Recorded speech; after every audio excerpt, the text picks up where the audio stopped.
هو الذي يريكم البرق خوفا وطمعا وينشئ السحاب الثقال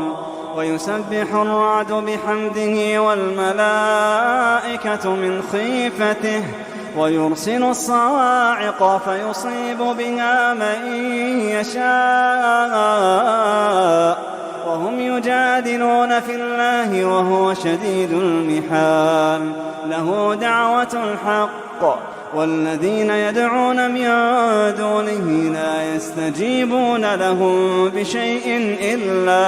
إلا كباسط كفيه إلى الماء ليبلغ فاه وما هو ببالغه وما دعاء